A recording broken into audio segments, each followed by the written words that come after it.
é o quê? Se o ministro, com uma ameaça de morte dessa natureza, não houve uma denúncia, se a ameaça de morte é contra ele e ele conhece a ameaça e conhece a investigação, ele tem que se declarar impedido depois dessa entrevista que ele deu. Depois dessa entrevista que, assim, foi simultânea, assim, saiu em tudo que é grande jornal, né? A entrevista do ministro, em que ele disse que havia um plano para matá-lo. Ele tem que se declarar impedido porque ele é a vítima. Então ele não é o Ministério Público, ele não é o delegado.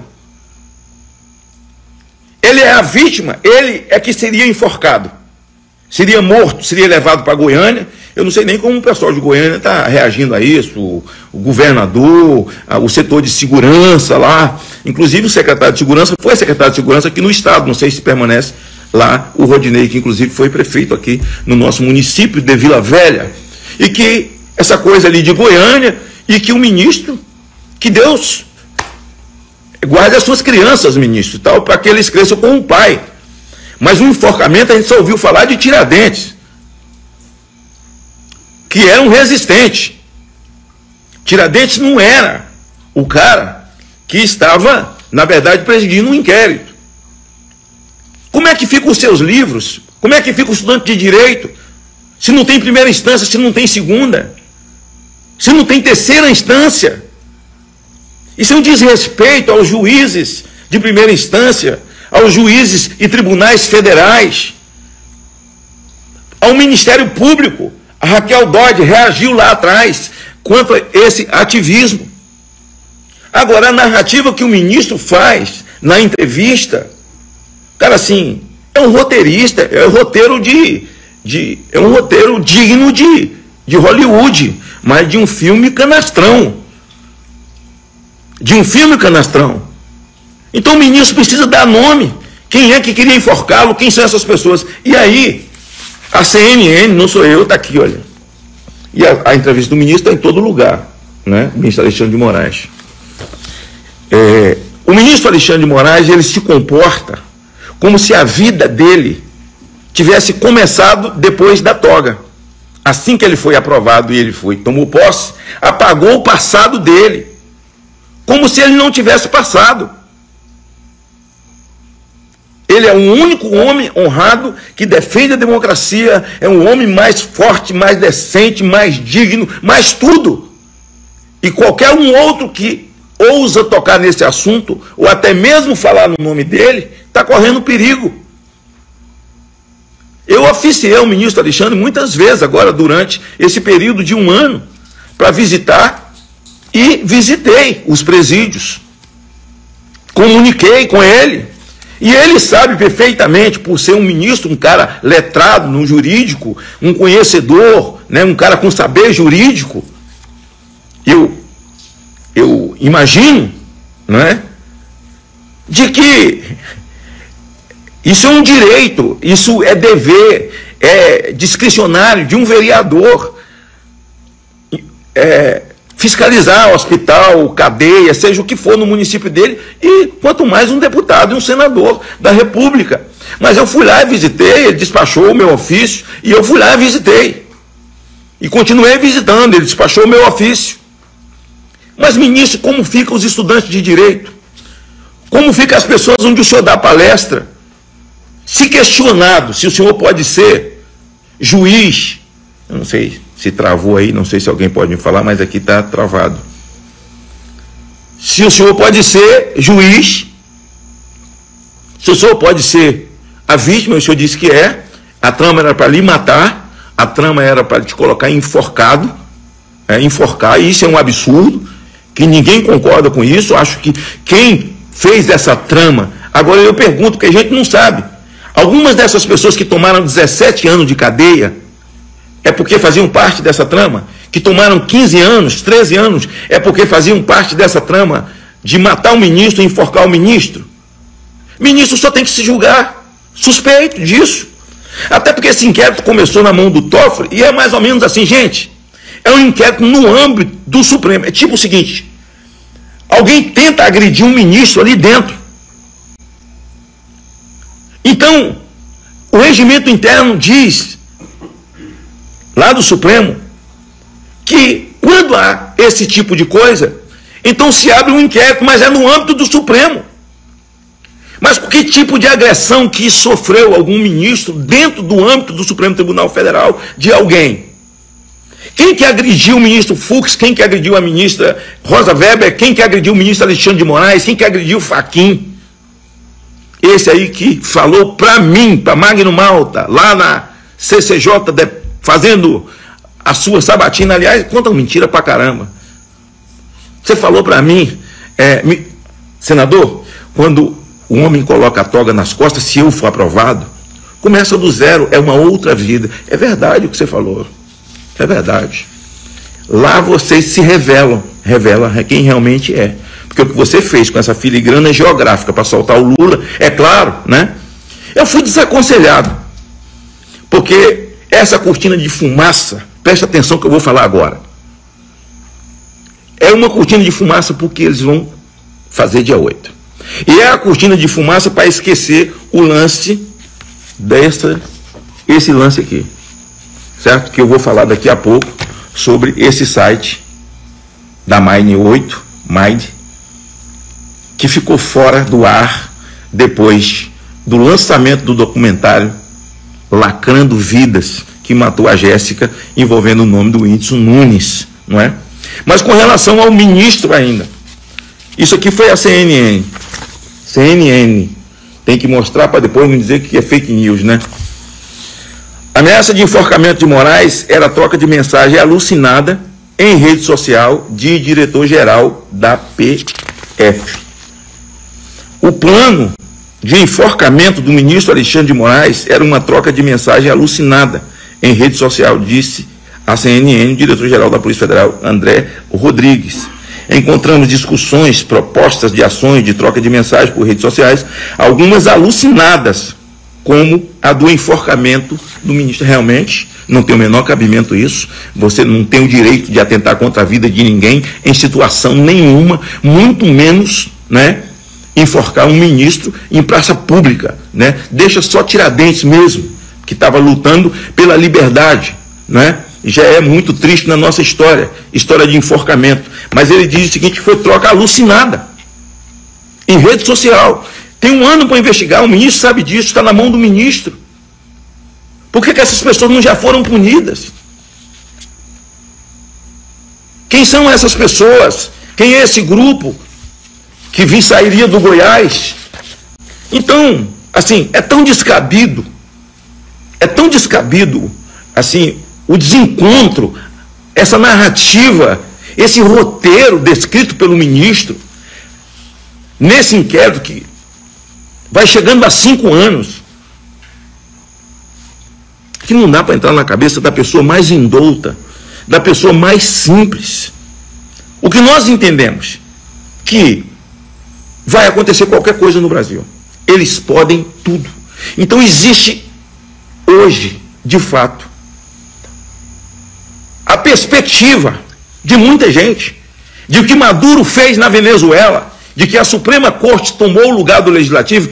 Guardem os senhores o que eu estou dizendo, que a Suprema Corte tomou o lugar do Legislativo quando você vê o presidente do Congresso Nacional participar de um convite como esse.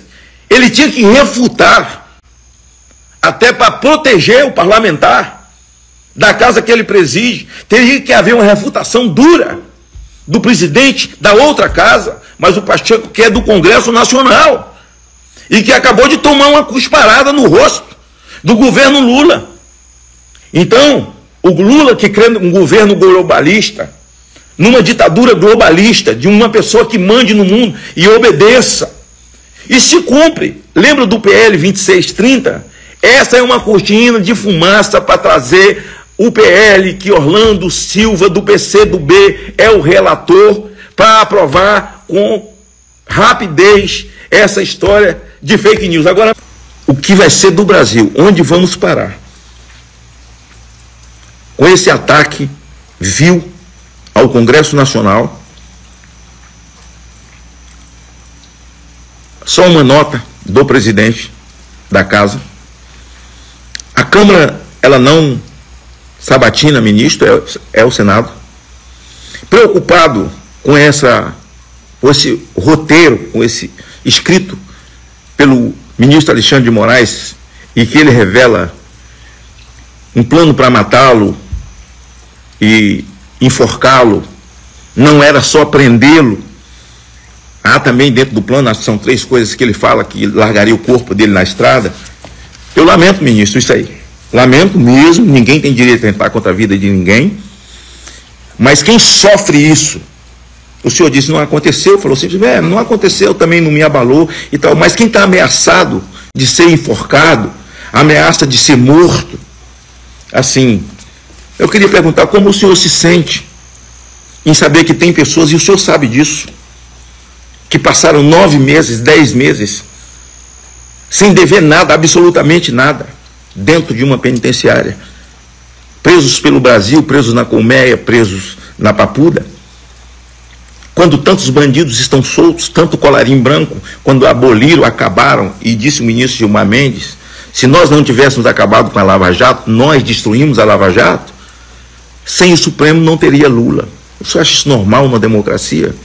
Alguns atores que estão aí com o mandato, não teria sem o Supremo. O senhor acha normal isso? Então o senhor precisa dar nome, ministro. O senhor precisa se considerar suspeito. O senhor não pode ser tudo no Brasil. Ser o presidente do Senado, ser o presidente da Casa, ser o presidente da Câmara, o senhor ser o presidente do Brasil, o senhor ser o mandatário do Brasil. Gente, eu, assim, vou concluir a minha live. Dizendo que lamento demais essa cortina de fumaça. PL 2630, vamos tentar botar para votar. Agora eu quero saber o seguinte, ministro, o senhor vai incluir a Mind, depois de todas essas denúncias, perfis apagados, o senhor vai pedir à Polícia Federal para recuperar esses perfis? O senhor vai ajudar as pessoas que foram atacadas aqui? Eles já foram incluídos nesse inquérito das fake news? Já foram incluídos? Ou o inquérito vai encerrar, eles não serão incluídos? É só uma pergunta. Perguntar não ofende. Eu só estou perguntando. Mas ficou de um jeito que quem toca no nome de um ministro ofendeu a Suprema Corte. Quem faz uma pergunta para um ministro ofendeu a Suprema Corte. Quem está dizendo que um ministro de Tribunal Superior, não é um juiz de primeira instância, não é um juiz de segunda instância, não é um juiz federal, não é um desembargador federal, não é um desembargador de um tribunal, um tribunal estadual. De um tribunal estadual, um desembargador, não é um promotor, é o Ministério Público ofendido. Mas eu pergunto às lideranças do Brasil, os juristas do Brasil, eu pergunto à OAB, os advogados vão evocar o quê? A quem? Para quem responder? Quem vai responder as minhas perguntas? Quem vai responder os nossos questionamentos? Uma queixa-crime, quem é que vai responder? As perguntas que eu estou fazendo aqui, quem é que vai? Por quê? A vítima, a gente não sabia, nunca soube dessa ameaça de morte, né? Um golpe sem arma, sem coturno, sem um país de primeiro mundo bem armado, belicamente, dando um apoio, né?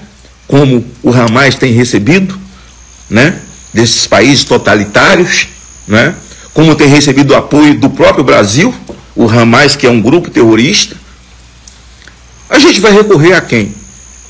Se os tribunais internacionais não nos socorrer, você tem Constantino, você tem Paulo Figueiredo, você tem a juíza, que foi se exilar nos Estados Unidos por perseguição e falar a verdade. Você tem o Alan dos Santos, você tem o Pavinato, que está sendo perseguido aí agora, o próprio Alexandre Garcia.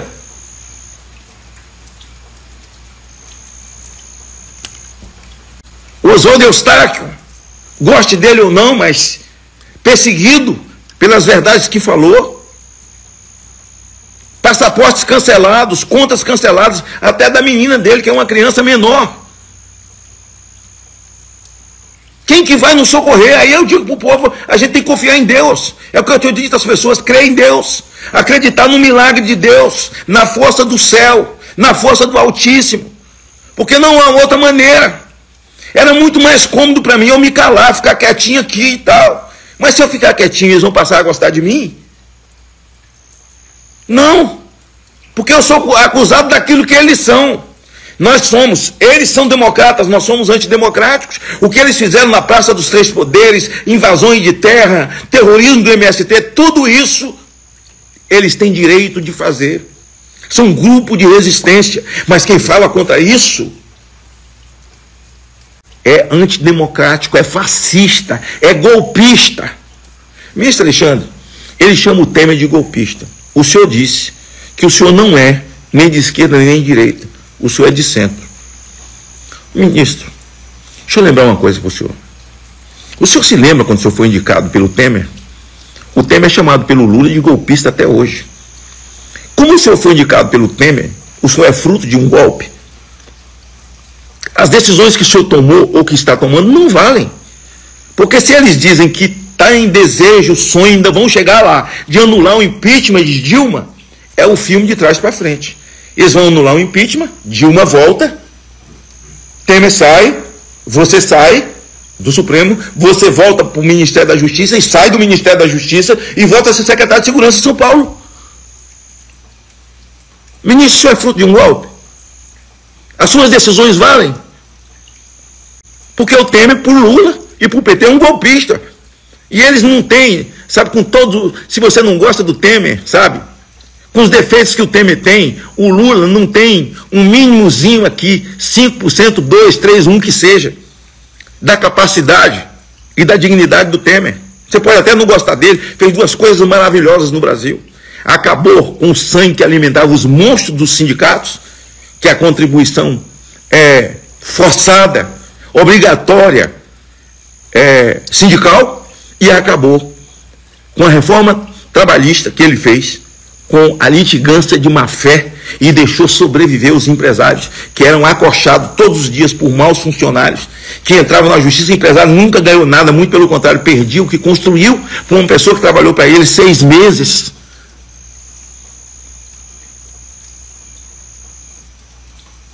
E o Temer é um golpista. Agora eu quero fazer uma pergunta para o Temer, que é um constitucionalista, um penalista, é um cara que conhece direito. Meu amigo, você foi presidente da Câmara, foi presidente do Brasil. Eu lhe tenho o maior apreço, respeito. Mas veja o que eles estão fazendo. Não tem Constituição.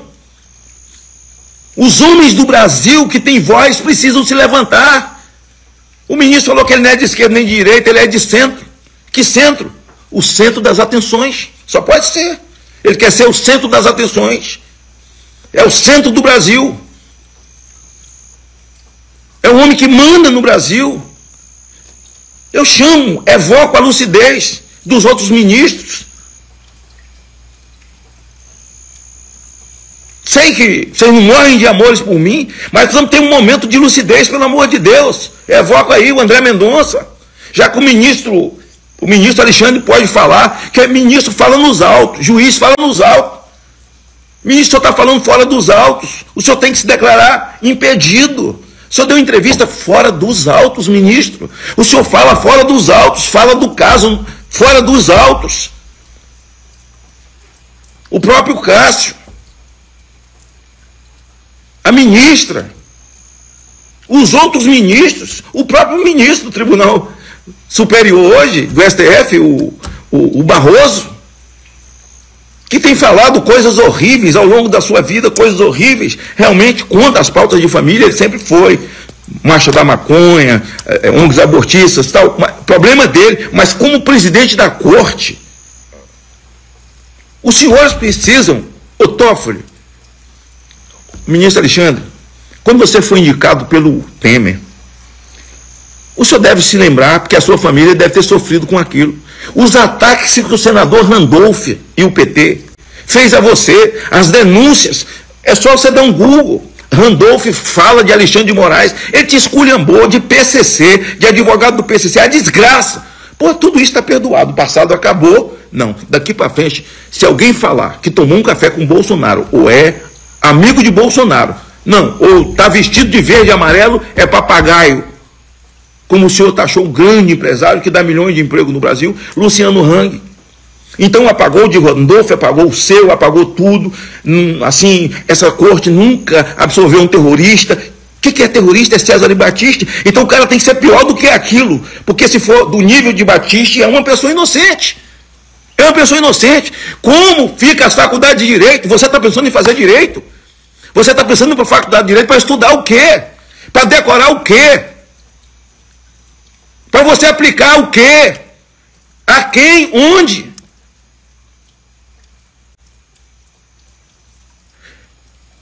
Deus tem que ter misericórdia de nós. Eu vou encerrar essa live.